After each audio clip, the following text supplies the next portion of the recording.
Bonjour et bienvenue dans Génération Parents, la série de l'été, questions de parents. Je suis Solane Boquillon-Le Goisiou, la fondatrice de Soft Kids, l'autrice de Préparer aujourd'hui vos enfants au monde de demain et créatrice de la formation Être parent au XXIe siècle. Chaque jour en août, je vous propose une réponse claire et bienveillante à une vraie question posée par un parent. C'est parti pour l'épisode du jour. Une maman de 2 ados qui nous écrit « Mon fils semble de plus en plus stressé par l'école, mais ne veut pas en parler. Comment l'aider sans le braquer ?» Sophie ou Pascal, si vous avez des idées, mais moi, ce que je dirais, c'est qu'il ne faut pas attendre que la situation devienne critique. Et puis, ce qu'il faut surtout, c'est garder le lien, continuer de discuter de tout, de rien. Pas discuter du fait qu'on a l'impression que ça va pas à l'école, mais peut-être discuter de qu'est-ce que votre enfant, votre ado, il a comme sujet de préoccupation en ce moment, qu'est-ce qu'il aime regarder, qu'est-ce qu'il aime faire avec ses copains, qu'est-ce qu'il aime voir, et en fait poser un petit peu des questions du quotidien pour peut-être voir pourquoi ça va pas à l'école. Et privilégier en fait des moments ensemble, peut-être proposer une sortie en vélo, ou lui dire que vous lui proposez d'aller au ciné ensemble, pour vraiment créer le lien pour que votre ado se sente en confiance pour vous dire un petit peu ce qui va pas et pourquoi il est stressé à l'école, sachant que je pense que nos enfants sont de plus en plus stressés par l'école, avec les notes, avec quand on voit, moi ce que j'appelle ça le délire de Parcoursup, la pression qu'ils ont sur les contrôles continus, etc. Donc aussi c'est un peu normal, et peut-être aussi s'ils sont stressés par l'école, dédramatiser sur l'impact de leurs notes sur leur avenir. Je m'en parlais encore la semaine dernière avec des amis. C'est pas parce que votre enfant il va avoir des mauvaises notes ou qu'il est pas bon dans une matière qu'il va pas réussir dans la vie. Peut-être aussi être un peu plus détendu par rapport au sujet de l'école. Sophie, Pascal, je sais pas si vous avez des choses à ajouter. Ouais, quand tu parles c'est exactement ça. Enfin, il faut arriver à dédramatiser parce que souvent les jeunes, ils ont peur que leurs parents s'inquiètent. Donc, ils vont pas forcément avoir envie de parler des sujets difficiles parce que voilà, ils ont peur de la réaction de leurs parents en fait.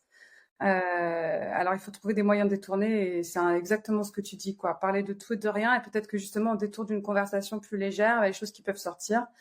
Et puis après, il y a aussi des personnes au sein des collèges, des lycées qui ont peut-être leur part à jouer, leur rôle à jouer à un moment donné pour recréer du dialogue si on n'arrive vraiment pas à le créer avec son enfant.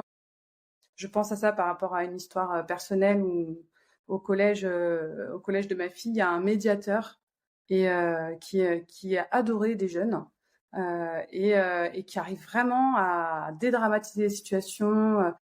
Et ça, en fait, c'est la prof principale qui a été tout à fait disposée à faire créer des rencontres avec le médiateur.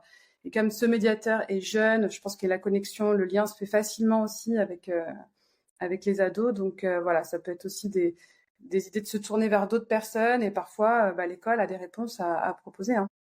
Et moi, je dirais oui, partager des moments, comme vous l'avez dit toutes les deux, mais du coup, des moments hors de la maison. Je pense que sortir du cadre, du contexte, du quotidien, je pense que c'est aussi aidant. Et du coup, faire des choses que l'ado aime. C'est rentrer dans son univers, parce que ça va favoriser justement la légèreté du moment.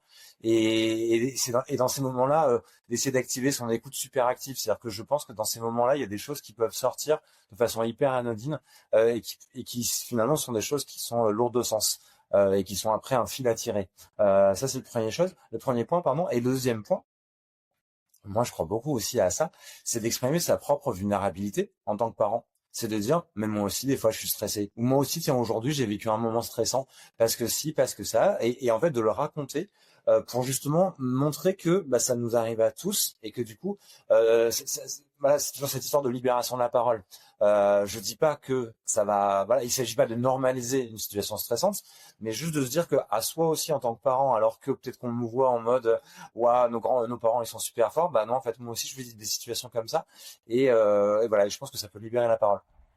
Eh ben, merci beaucoup, Pascal et Sophie. Merci d'avoir écouté cet épisode de la série Questions de parents. Si ce contenu vous a parlé, vous a fait réfléchir ou vous a rassuré, pensez à vous abonner à Génération Parents pour ne rien manquer des prochains épisodes.